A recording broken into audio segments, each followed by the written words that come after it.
Hey, y'all, welcome back to the Fire and Water Cooking Podcast. I'm Darren, I'm your host. Today I got another great guest, Mr. Nick Parsons, the VP of Marketing for Hasty Bake Grills.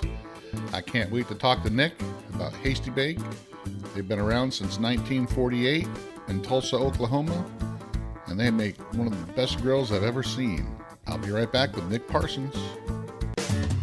Smoking, grilling, getting hot and hotter, sous vide and chilling from fire and water.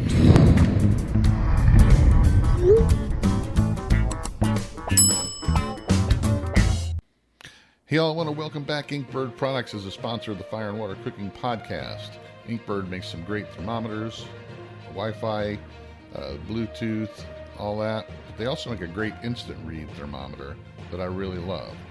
It's waterproof, totally rechargeable with USB, very accurate.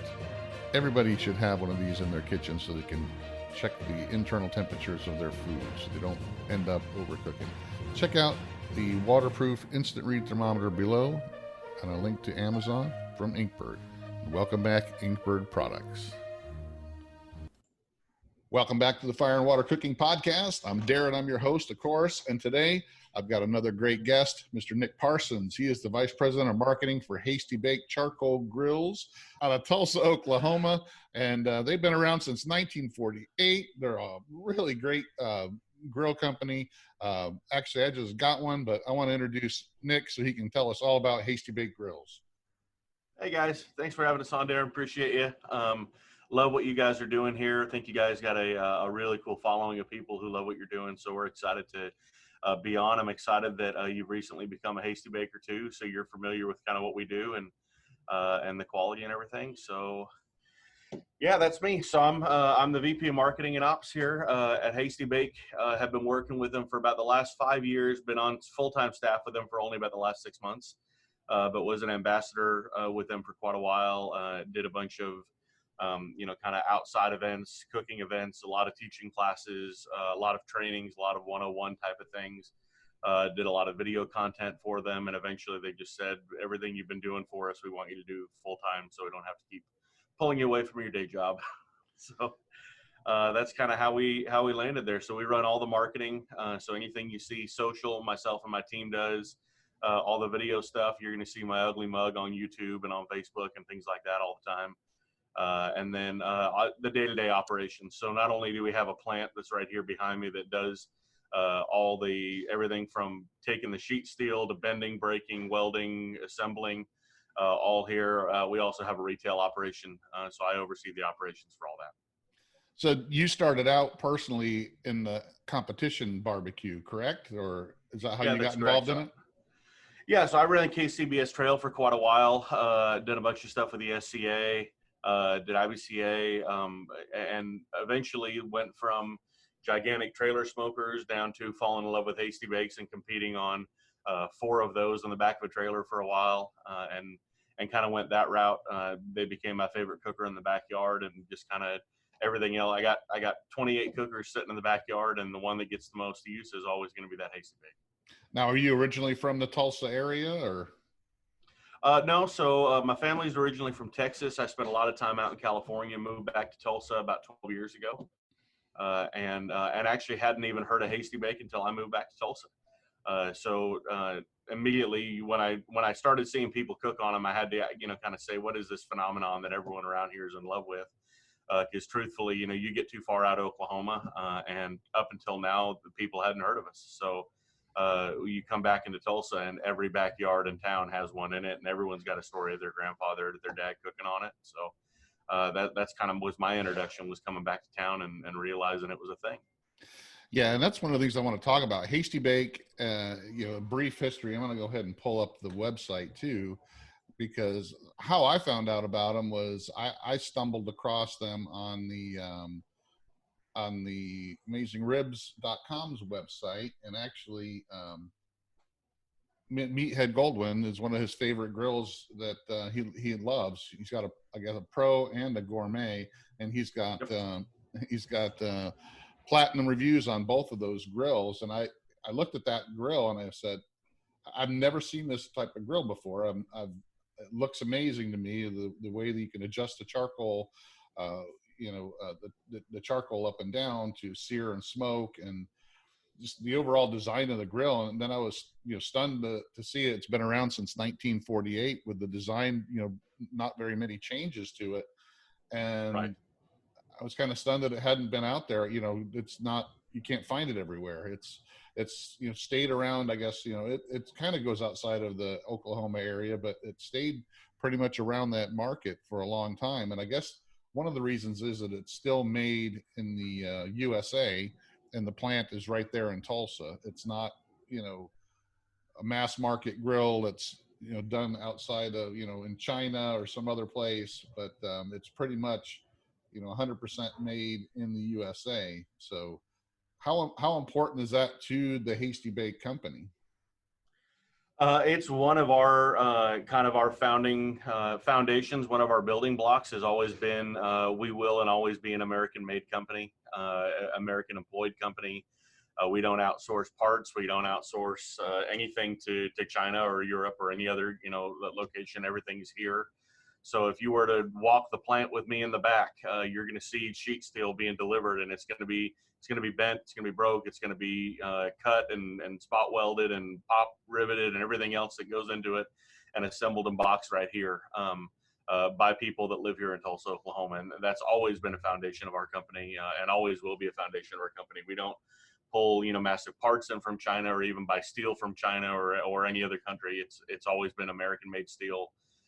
And truthfully, a little bit probably to our detriment. There are bigger companies that are out there that decided decades ago, hey, we're going to go ahead and ship stuff out to foreign countries. They might be able to service Home Depot and Lowe's and Walmart and get 20 or 30,000 units in a quarter and sell them. And we've said that's just not who we want to be. We don't want to be a company that I'm sure the money's great, but we don't want to be a company that moves in those kind of units because of the sacrifices you have to make to be able to operate at that scale. So we bill ourselves really and truly are a handmade grill. If I walk you back to our assemblies, you're going to see those guys tweaking and welding and hammering away on these things. And that's what we love about ourselves, is just keeping it here, keeping it on the home front. So give me a brief history of Hasty Bake. Yeah, so in 1948, our founder, Grant Hastings, eventually with his partner, Baker, who Hasty Bake is kind of the names there, they came back from the war, and Grant basically said, I want to be able to cook ribs in my backyard as good as my favorite barbecue restaurant, and without having to go to the barbecue restaurant. So they looked at the style that most people were cooking on at the time, which is kind of the big block pit cookers. And they said, what if we could do something like that in our backyard? And at the time in 1948, there were backyard grills, but a backyard grill back in 1948 was basically a bucket that you could pour coal into that had some legs on it. It didn't have a hood. It didn't have wheels. It wasn't this highly designed product. It was basically what we would call kind of an asado grill these days, or like a catering grill. So you'd kind of throw that grate back on it after you got your charcoal hot, and that's what you cook on. So definitely you can't produce the same kind of quality product that you would at, say, a barbecue restaurant or even truly smoke on it. So he said, I want to be able to do that. So they started designing a cooker that would be able to create convection smoke and convection heat. And you could do a long smoke and truly cook barbecue on it. And then once they got that prototype down, they said, we want this thing to be portable enough that I can cook it in my backyard, or I can bring it to a neighbor's house, or I can do something with that. So they threw wheels on it. And in the process of doing this and saying, we're going to create a better, more usable backyard experience for people, they were the first ones to do it. So if you look at the trademarks from back in that time, we were the first one to put a hood on a grill. Literally the lid on a grill didn't exist before we did it. Putting wheels on a grill didn't exist, before we did it. So if you look at the trademarks that even Weber or PK or any of the other grill companies that kind of came along over the next 10 or 15 or 20 years after we did, their patents all referenced Grant Hastings' original patent. So when they decided they wanted to put a hood on their grill, they had to use the reference to us for being where that came from. So that was kind of the foundation, was we were the first ones to do it. And over time, realized that there was something to this convection cooking. There was something to this moving smoke over, and it wasn't just like an offset like we know it today, where you you take your heat and you draw it across and you export it. Like it's something with being able to kind of get that smoke and that heat to rotate. So they started messing around with different hood designs and different angles to move things and different ways to move the heat. And essentially what they settled on was a hood that was angled to catch the smoke that comes in and circulate it effectively and be able to control the heat almost like you would with a gas grill. So, we know on a gas grill, you take that knob and you turn it from low, medium, high, and that's how you control your heat. You can't do that on a charcoal grill. So what they came up with was a lift mechanism that you could turn a crank and you can move that fire away from the meat in different, variances to create a low, medium, or high heat in that grill. So they made this thing as versatile as possible. So what is versatility with a gas grill or a pellet grill or something those days, it's basically a manual version of that versatility. And we've made little tweaks here and there, but as soon as we kind of settled on that lift mechanism and that hood design that creates that convection, every model we've released thereafter has used that same design, to different levels to, you can add more food to this, or you can get more smoke on that, or you can cook large side or small side or whatever, but it all is going to use that same versatility that Grant Hastings founded back in 1948. Well, and that's another thing I want to talk about too. And another thing that's unique to the Hasty Bake is the ventless hood. There is no vents in the hood. Even in the Gourmet, which I have as the larger hood, it has holes for the rotisserie, but the vents themselves are on the top section on the opposite side of where the lower vents are. The lower vents go right up against the firebox, here, and you can see it on the door here in the website here. You can see where the vent is on the lower side, but the vent on the opposite side is up top, kind of just under where the grate is. So, I mean, it not being in the hood allows that smoke, like you said, to go up top and then circulate inside the hood and then go out the other side. Yep. So it's become kind of popular over, the last handful of years. Convection cooking is nothing new. But if you look at, a cheap smoker that you're going to go get at Walmart, so, maybe you want to spend $150, you're going to have a firebox on one side and you're going to have this smokestack that comes out of the hood and it's built into the hood. And it essentially takes all the heat that rises and sucks all the smoke and all the heat right out the hood. Well, what you've done is created a linear line from your fire directly where that thing is exiting. In order to achieve convection, what a lot of smoker builders are doing now is they're taking that exhaust vent and they're making it lower than the grate level to try to get that smoke and that heat to spin through the chamber and then exit below the grate, so it's creating kind of that circular motion. We were the first ones to do that in a backyard grill model. So that smoke and that heat does rise, it hits the hood, it spins off the diagonal pattern of the hood, and as it falls and rotates under your meat, it exits back below the meat. So we really do get that true convection. The benefits of that are you don't have to move your meat around and you don't have hot spots. You get phenomenal color because you're able to kind of get that roasting color from the heat, the smoke bouncing off the hood, and you get a really, really good even controlled heat because you don't have this heat that's just bouncing in every direction on it and trying to exit right at one spot, because anyone who knows who's cooked on an offset cooker is your hottest spots on that cooker are right where the fire is and right where the air exits because it's moving so fast. So we really allow that smoke and that heat to slow down and circle in that chamber, which creates color and a flavor in a Hasty Bake that you don't get in a lot of other grills. How similar is that to reverse flow in the offsets? So you start to get it in a reverse flow. The problem with a reverse flow is that you have to have a hard enough draft to pull that smoke and that heat all the way through the chamber, make the turn, and then draft it all the way back out. So in a appropriately and properly designed reverse flow, you're going to get a really good convection heat. A lot of times what happens is people just throw a bottom plate on an offset cooker and don't pay any attention to really the square inches that you need in your heat and your smoke. So you end up either with stale smoke or you end up with a draft that's so hard that it kind of creates like a jet engine and you don't actually get that true circulation. So it comes down to making sure your air is coming in at the right rate and then spinning at the right rate and exiting at the right rate, that you can keep that smoke and that heat in that chamber long enough to kind of achieve the effect that you're you're trying to go for. So a cheap reverse flow, there's no comparison. A properly designed reverse flow, that's when you really start getting convection heat in an offset cooker. Gotcha. What was the original design? Is it closer to the legacy model? Yep. It's on the website here. Yeah. So that's pretty Yeah, much, and that's why we call it the legacy, because it is our legacy. It's the original model. It was back then. It was called the Country Clubber, and then it moved into I think we called it a Boomer for a while, reference to Oklahoma there, and then eventually became the legacy. So we've had several, but the original style that he came up with was that legacy. Now, originally the diagonal of the hood was swapped. So instead of kind of leaning in on the left and the right, it leaned in on the front, on the back. They actually even made a more accentuated version of it that we now call a coffin top, that kind of tried to capture that smoke in a roundish type capsule.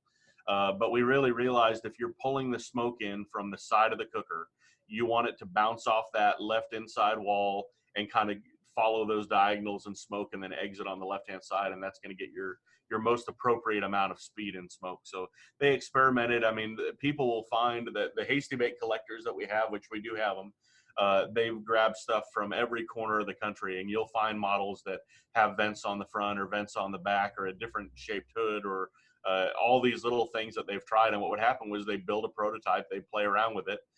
They either put it to the side or give it to a friend, and that friend would sell it to somebody, and they kind of made their way all over the country.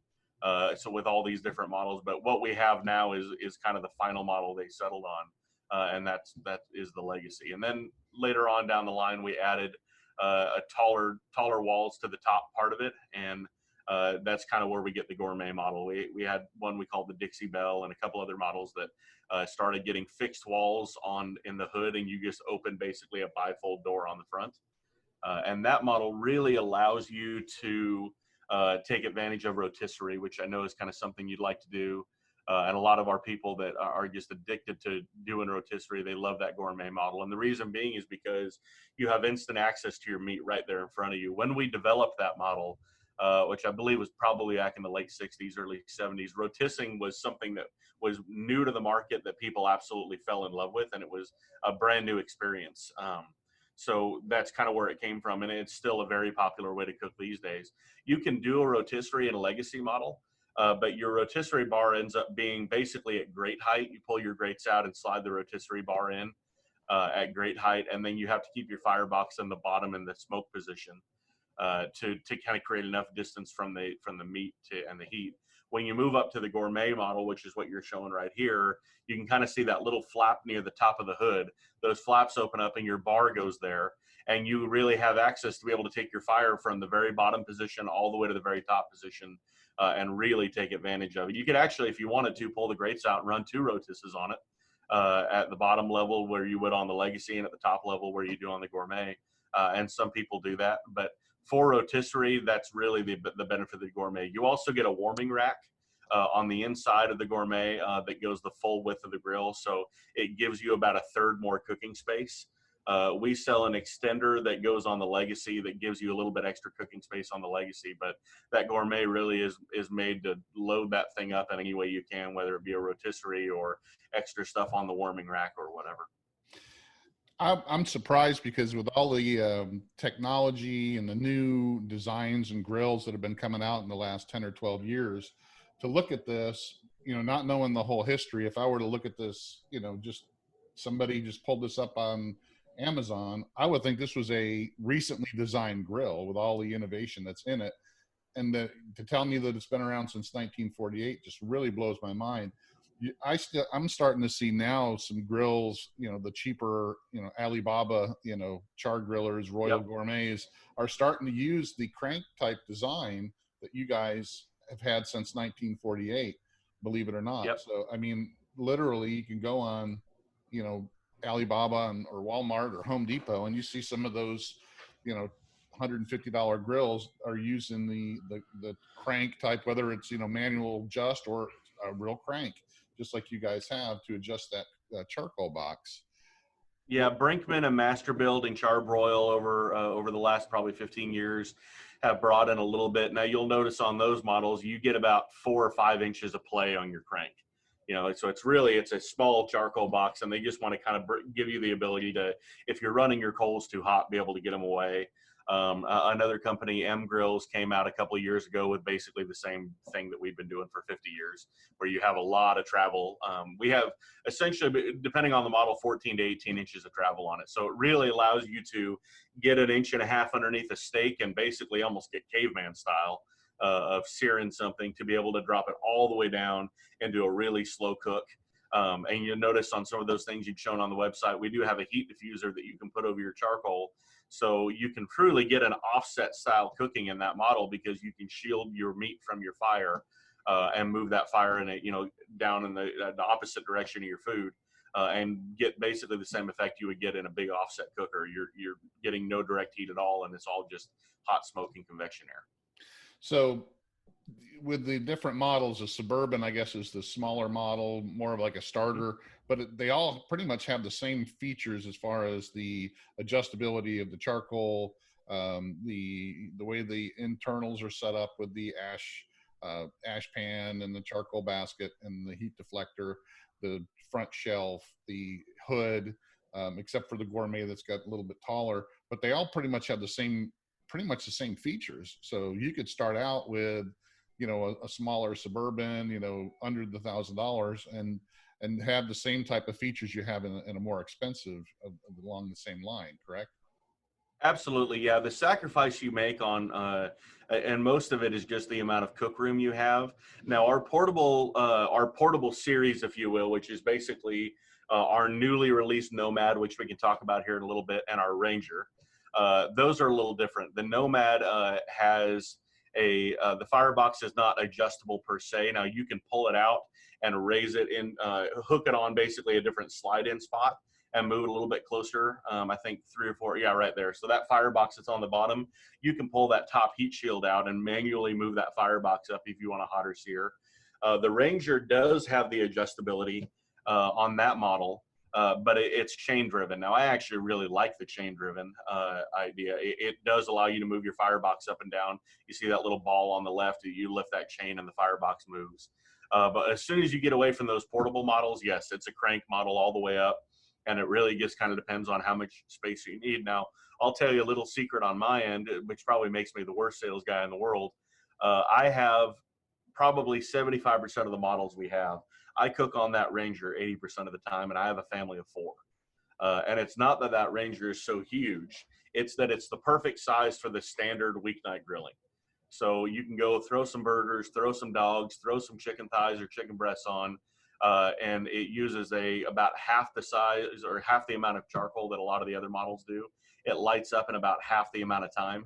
So I keep that thing on a little cart right by my back door. And if we just want to do a quick weeknight grill, that Ranger gets used all the time. Now, if I'm going to go smoke a brisket or a pork butt or some ribs or, a pork loin or something like that, I'll go and I'll fire up one of my bigger models. But I love that Ranger. It's probably my favorite grill that we make at the $749 price point, just because it's unbelievably versatile. And it only weighs 48 pounds. So I will take it off that cart and I'll throw it in the back of my truck and we'll take it down to the lake or down to the river. Out to a cabin for the weekend and put it on the back porch, and I don't have to worry about that horrible $29 VRBO grill that's at every single rental place you've ever been to, because I bring my own grill and I can smoke on that Ranger all day long. It's got a heat shield, it's got an adjustable firebox, so we'll cook ribs, we'll cook a prime rib or pork loin or something for the weekend, and I can do it all on that little Ranger.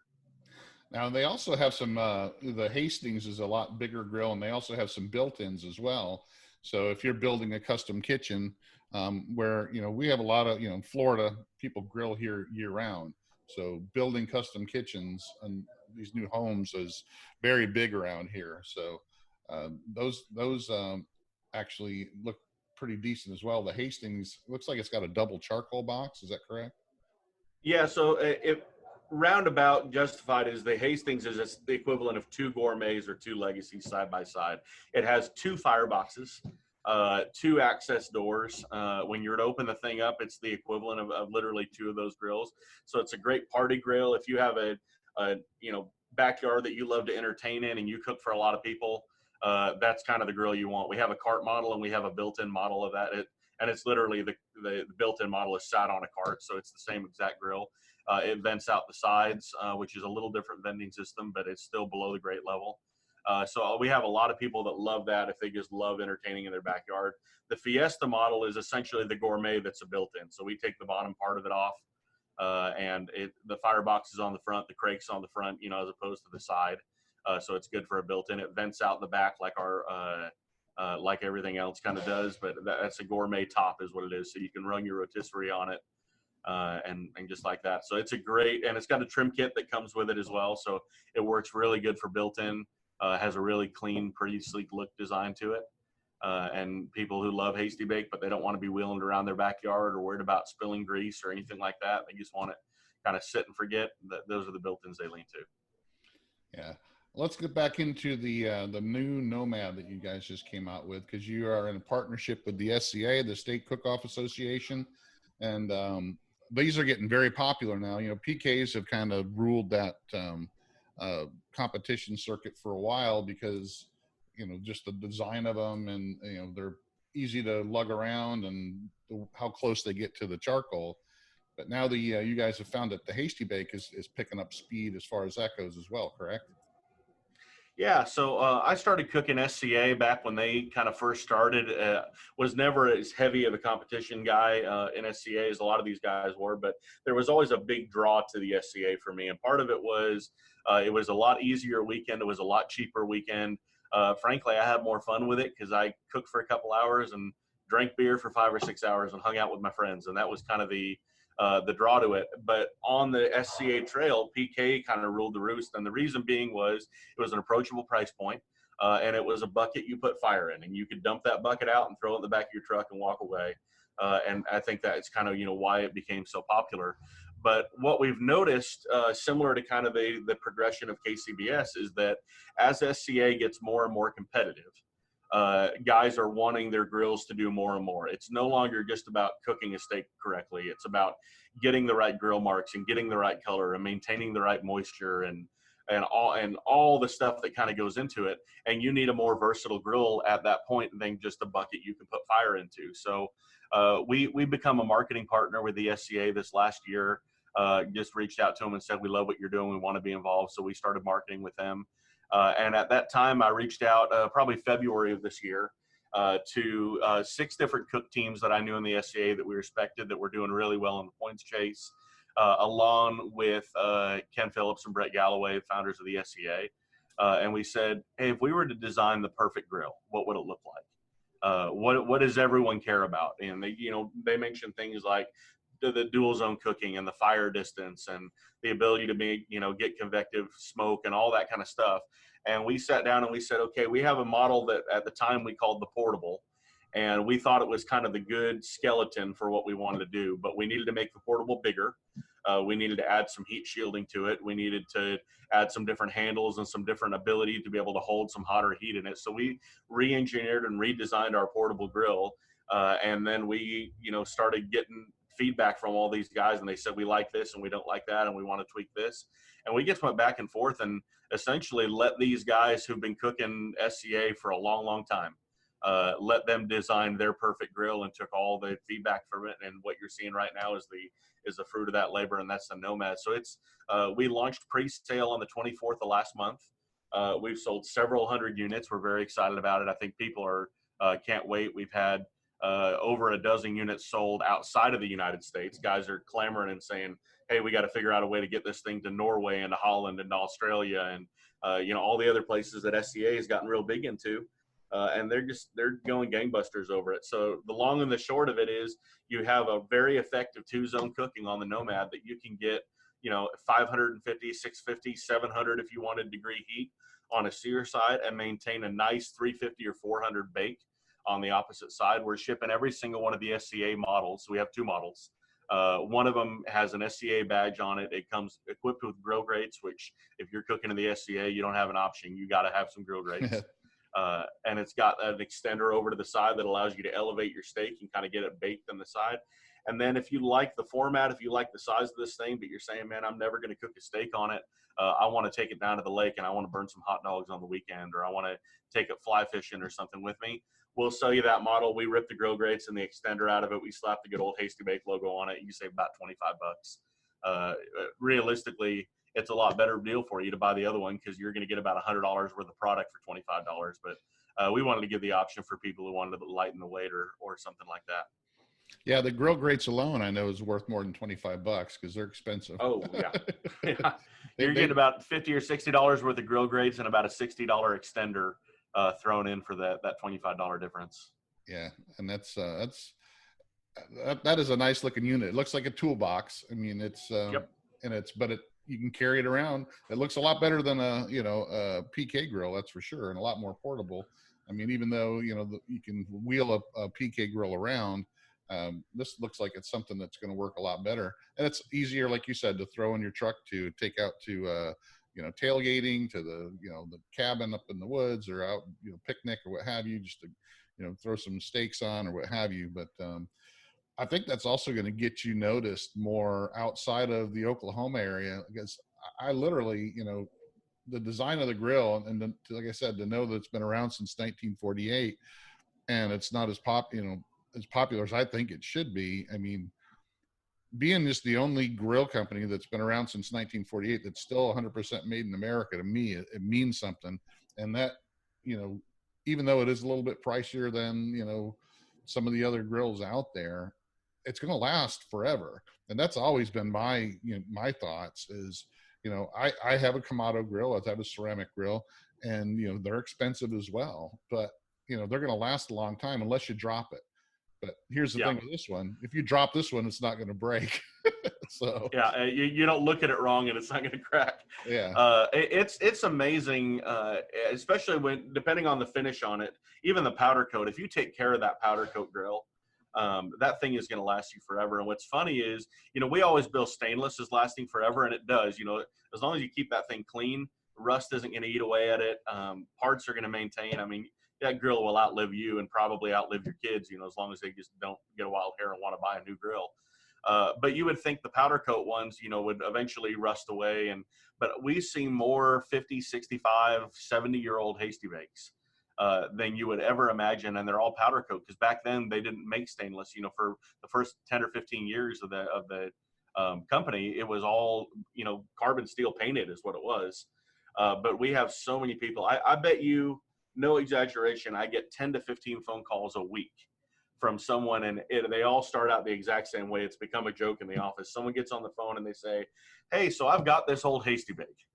And then you follow the line of, okay, how old is it? And, most companies, an old grill would be 5 or 6 or 8 years old. And in our line of work, it's 48 years old.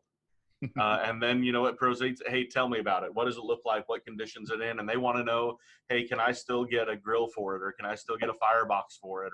And truthfully, for probably about 60 or 70% of our line, our current parts will fit a lot of those models. So, I mean, you got to buy the part, but a part that lasted you 45 years, I think you're willing to buy again.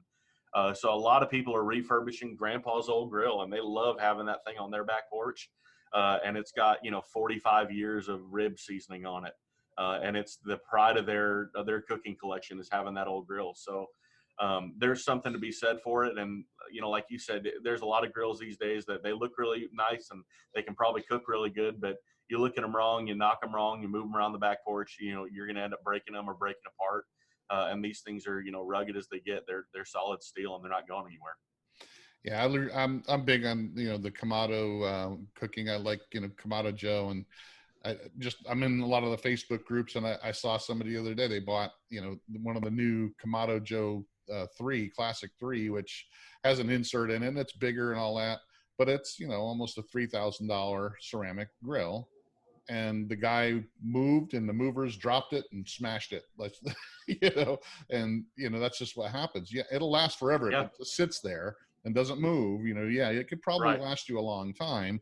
But even with those, the after a while, the firebox will crack, or something's going to happen to it. Eventually, the bands are loose and the top fall. I've seen it happen. I've seen it a lot of times, where they are fragile things. You got ceramic, but that thing can smash really easy. But there's things you got to move around on them too. Your heat diffuser plates for the most part is ceramic, and those can get broken, and you got to pull those out if you want to be able to truly tend to your fire. We have a full width fire door on the side of ours that you can go in there and add coal or mess around, throw some wood in, move some things around all you want. Your meat stays locked inside, smoking in that chamber all while you're doing it. You got to pull all that stuff out, but every time you do it, you got to store it. You got to be worried about breaking it. Yeah. And I'll be the first one to say you're never going to have a dry meal on a Kamado cooker. They cook a phenomenally moist, really juicy meal. But there's downsides to every cooker, and the fragility, whatever that word is, of a Kamado cooker is probably one of their biggest downsides. But like you said too, you gotta, if you want to add more smoking wood, you got to pull everything out to throw it in there. Yep. You don't have to do that with the Hasty Bake. Like I said, I'm a big, a Kamado fan, but I can see where the Hasty Bake has a couple legs up on it. Yep. So I have both of them now on my patio, and I'm going to do some, comparison cooking. But they both are convection type cookers. They're both versatile.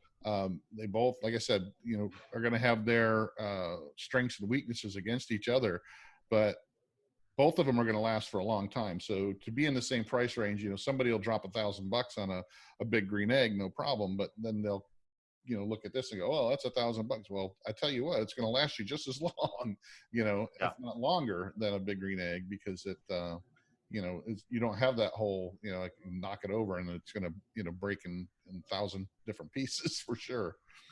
Well, we don't bat an eye when we spend $35,000-$40,000 on a vehicle and we keep that vehicle for 5 or 10 years. And, you drive it to work in the morning and you drive it home. But when you look at how often you grill and how often you cook outside, especially for the people who enjoy that hobby a lot, you're cooking 5, 6, 7, 8 times a week on that grill. And a lot of these grills are going to last you 30, 40 years. Your cost of ownership goes down dramatically when you spend that kind of money on something quality and it lasts you that long.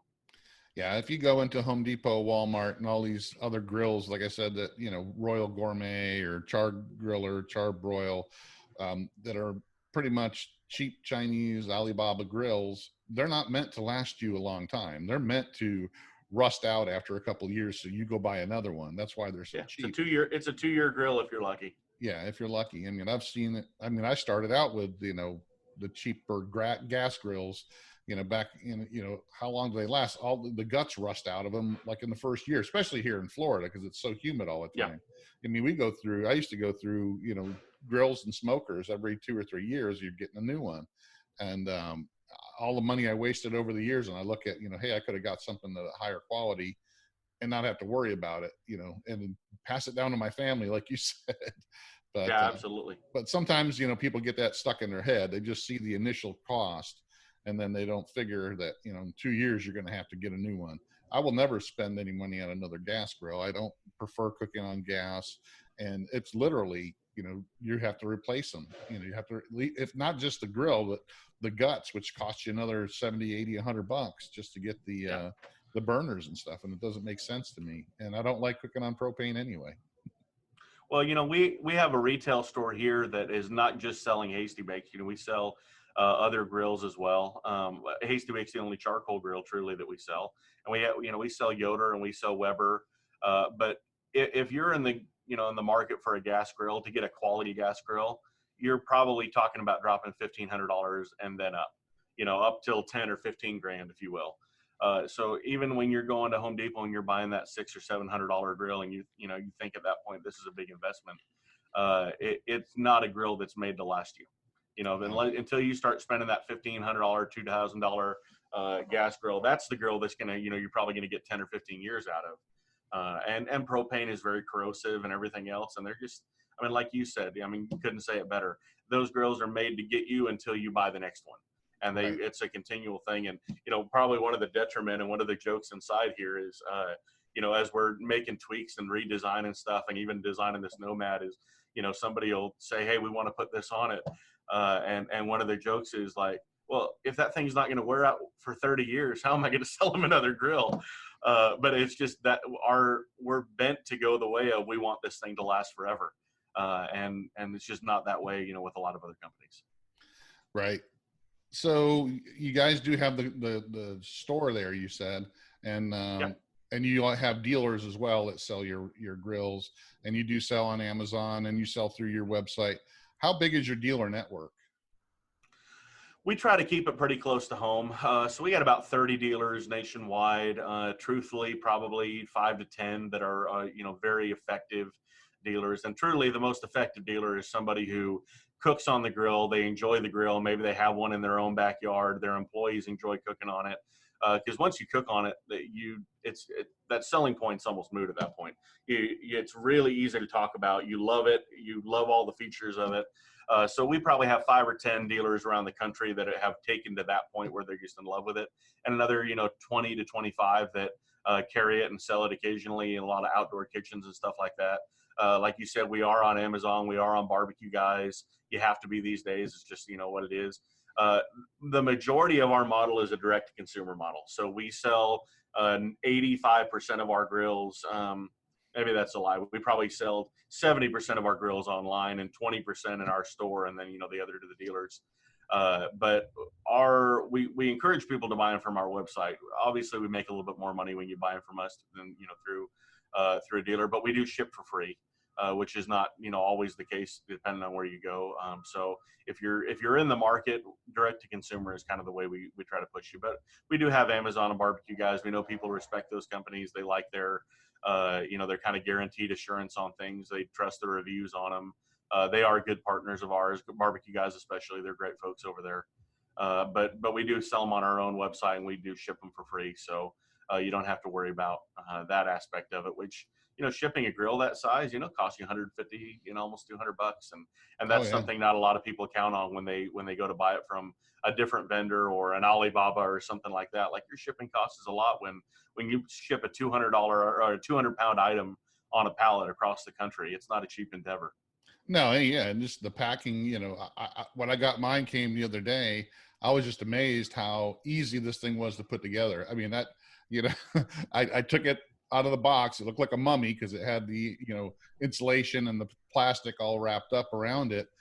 But when I got all that off, I was like, goodness gracious, this thing is 85 to 90% put together already. I really just had to put the handles on and put the grates in spots, and that was about it. Yep. I mean, it was really so simple and easy to put together, and you could just tell how well made it was from that. And there was no way, unless they actually dropped this thing off the back of a lift, there was nothing that was going to really hurt it at all. And well, I'll tell you, FedEx can figure out ways to hurt grills. Yeah, I'll be the first one to admit that. I had one like that too from FedEx, but still, if it can be broke, FedEx should do the torture testing for any company, because if it can be broke, FedEx will figure out a way to break it. Yeah, but I mean, that's true, man. When we pack stuff, it's a really big concern of ours to make sure that the customer is not highly inconvenienced when they get it. I remember about 10 years ago, I was in the market for a new gas grill, and I decided, I don't use it very often, but I want something semi-decent quality. So I decided to buy a high-end Weber grill. Probably spent about $1,000 on it. Was very excited to get it, and it took me 4.5 hours to put together. And I had sawhorses out and was trying to balance stuff on the back of my truck, and everything was heavy, and it had a million different screws. And the last thing I wanted to do when I got that last screw in was cook on that thing. I wanted to cuss it and kick it in the garage and think about it, a week later. And I was all excited when it got delivered. We don't want that for our customers. We want it to, we tell people all the time, they say, well, how much assembly? And I said, from the time I drop that off to the time you throw your first steaks on is going to be about 40 minutes. And truthfully, it's about 10 or 15 minutes of them putting that thing together. And then 15 minutes to heat your coals up.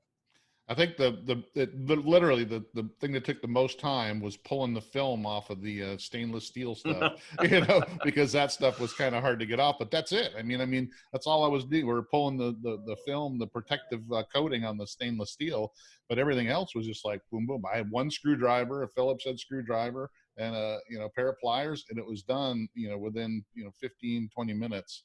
And most of that time was pulling that film off of there.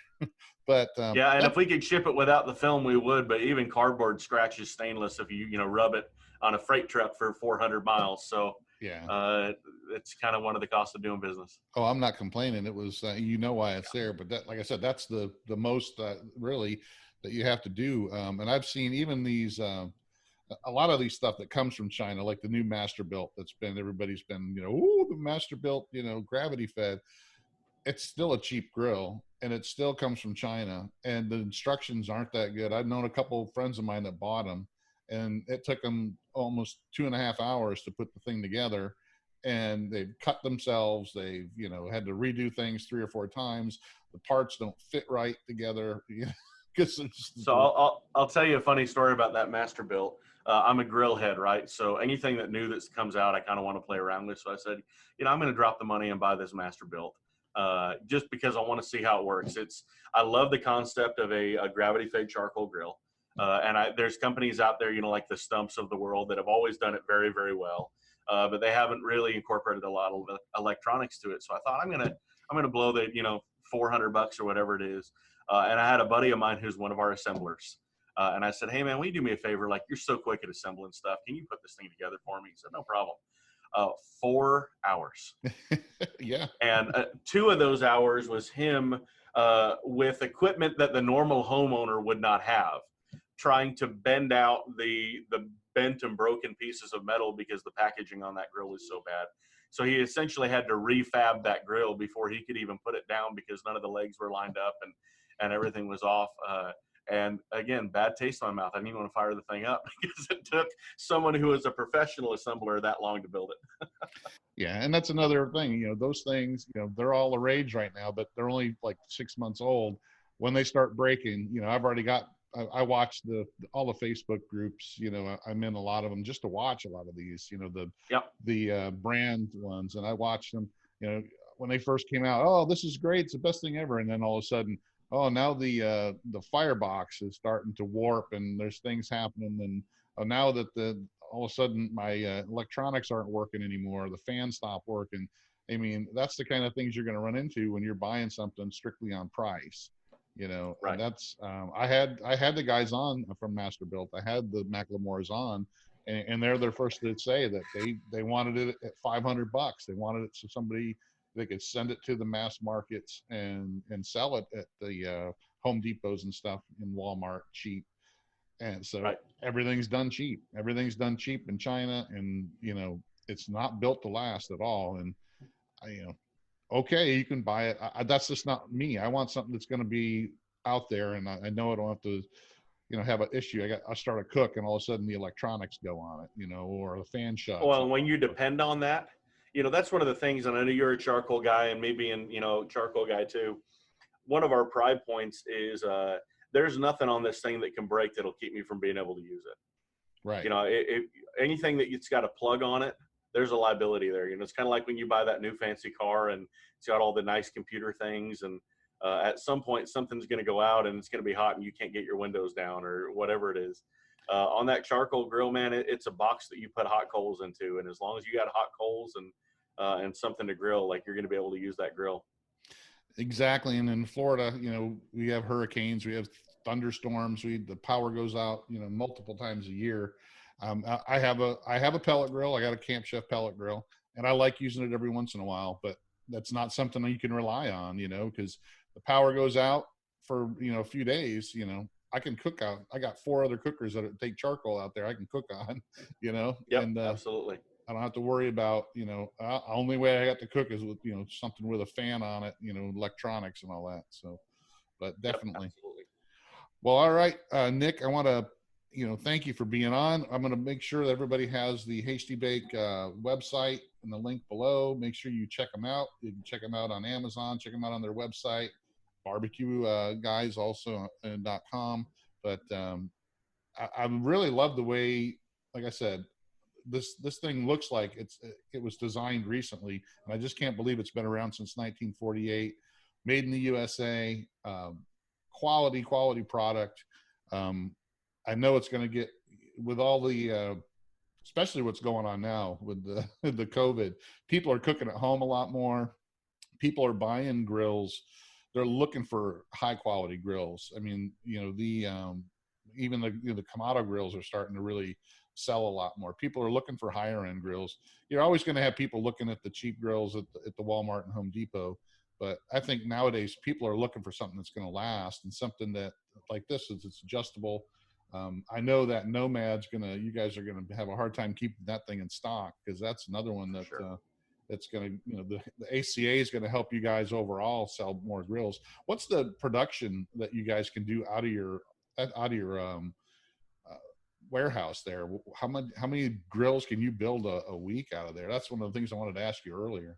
So, it depends on the model because, that full line, but we build somewhere between 1,500 and 2,000 grills a year.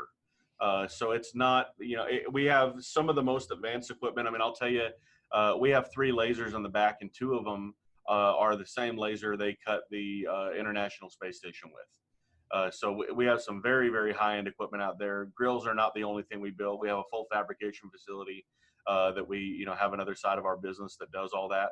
But the capacity we normally pump out, sub 2,000 grills a year. And that's because we want to be able to limit that control and make sure that we're doing them right. We could probably simplify the design a lot and cheapen up the grills and use cheaper components and pump out a lot more. But when you're, as you know, you just from putting the grill together, the assembly time on that grill on our end is hours for the 15 minutes for you to build it in. So we want to make sure we're doing it right. So we kind of keep it, we go as fast as we can, but at the end of the day, we're not willing to sacrifice anything on it. Well, I, for one, am appreciative of all the work that you put in assembling that thing, because literally, I mean, that was me and my son. My son was down visiting me, my older son, and we were like, really? This thing is together already? Because we were expecting it to be, an hour and a half or 2 hours, but literally everything was just, screw here, pull this stuff off, and we're up and cooking. So, I mean, it's a great product. I'm look forward to, cooking on it and doing some videos and working with you guys too. So, but thanks for being on. Probably have you on again sometime soon, because I want to talk about some of the events that you guys do and sponsor. I know that you do have a annual competition at the Hasty Bake headquarters, correct? Yeah, that's correct. So it's kind of similar to like what an Egg Fest would be for you Kamado guys.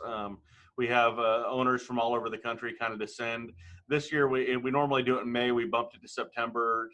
Truthfully, we're probably going to end up having to bump it again, with all the COVID stuff. But people from all over the country fly in and descend on what we call the mothership, the headquarters in Tulsa, and we set up 150 tents outside and have teams come in and just have a nice friendly competition of backyard cooks with a couple of different categories and people sharing recipes, and the public comes in, and it's a good old time. So if anybody's interested, keep your eye out for that. Like I said, we may end up having to bump it again as everybody else is bumping their stuff, but it's something we do every year. It's probably our favorite day of the year. And I will mention too, we for anybody who's looking at our price point, they're like, man, I love it, but I'm not quite there yet. In September of just about every year, we do a scratch and dent sale. So this year it's September 3rd through the 5th, which is Labor Day, the Thursday through Friday, or Saturday, Thursday, Friday, Saturday, before Labor Day. And a lot of those grills are 20 to 30% off. Now we can ship them to you. You pay the shipping in that case because the discount's so deep. But you'll end up saving, several $100s on one of those grills if you don't mind a little scratch and dent on it. And we're pretty strict with our models when we send them out. If anything looks weird, we mark it as a number 2 and we save it for scratch and dent. So there's a lot of stuff times you'll walk up on a grill at our scratch and dent sale and you won't even be able to tell what's wrong with that grill, and it's some little powder coat nick in the back or something. So keep your eye out for that. It's local, but we also can take phone orders for it, and you can get yourself into a Hasty Bake for 25% off, which is always a nice little advantage. Is there any way we could get a list of what's available on that online, or do we have to call? Well, truthfully, we don't know until about 2 weeks before, because that's when we start pulling them out and making sure everything's kind of ready to go. But if you call, Monday or so of that week, we'll let you know how many of each we have. We're normally pretty loaded up.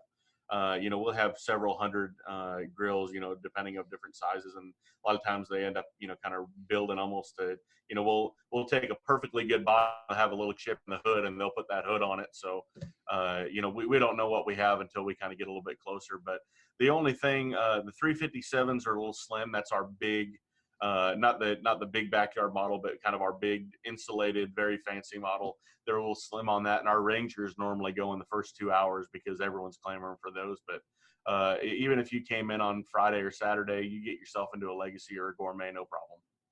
I'm looking at the Ranger. So give me a call, 901 on that Thursday morning. All right. Yeah. Cause like you said, that one looks like it's a perfect size for, the weekday cook, or even just throwing in the back of your car and taking it wherever you want to. It's kind of in between, You know, the Nomad looks good too, but you can do a little bit more, I think, with that Ranger than you can the Nomad. Absolutely. So, all right. Well, thanks for being on. Is there anything else you want to talk about? Anything else coming up with the Hasty Bake that you want to talk about before I let you go? No, just keep your eyes. That Nomad is still on pre-sale, so keep your eyes open. This Sunday night at 11:59 is when we're shutting the pre-sale down on the Nomad. The price is going to jump about $50. So if you're interested on it, save yourself a little money and get that now. We're going to ship those grills out starting at the end of this month. But other than that, man, I appreciate you having us on. I'm excited to see the stuff you're pumping out on your gourmet. And let's just keep in touch on it. It'll be a fun time. Definitely. I really, like I said, I had 2 cooks on it. I did, and the first one was I just seared up some steaks, and then I did the brisket and beans on it yesterday for my son's 19th birthday, which turned out great. And I actually, since it's the gourmet, it's got that glass window. I used the LA's Totally Awesome stuff, took the smoke right off the window really quick. So. Hey, if you keep up on it, you can keep that window clean. You get 30 cooks on it, you're going to be scrubbing that thing for a little while. Yeah, that's what I figured. So I figured as soon as I'm done with it, it cools off, I'm going to clean that thing off. But it's definitely really a great machine so far. I mean, I love it. So I'm going to piddle around with it. I got a Ultra Q coming that I'm going to see if I can install that and play around and see if it helps with keeping it going for a longer time. But thanks again for being on. I can't wait to do some more cooks on it and have you on again someday. Absolutely. Thanks. Appreciate it. All right, buddy. I'll see you on the next one. Well, I want to thank Nick Parsons again from Hasty Bake for being on. I want to thank you guys for listening. Make sure you check out Hasty Bake Grills, hastybake.com. You can check out the links below. You can also check out the links below for their Facebook page and Facebook group. Thanks for following along on the Fire and Water Cooking Podcast. Make sure you check us out on our Facebook group and page as well. And also check out the Fire and Water Cooking YouTube channel. And I'll see you again on the next Fire and Water Cooking Podcast.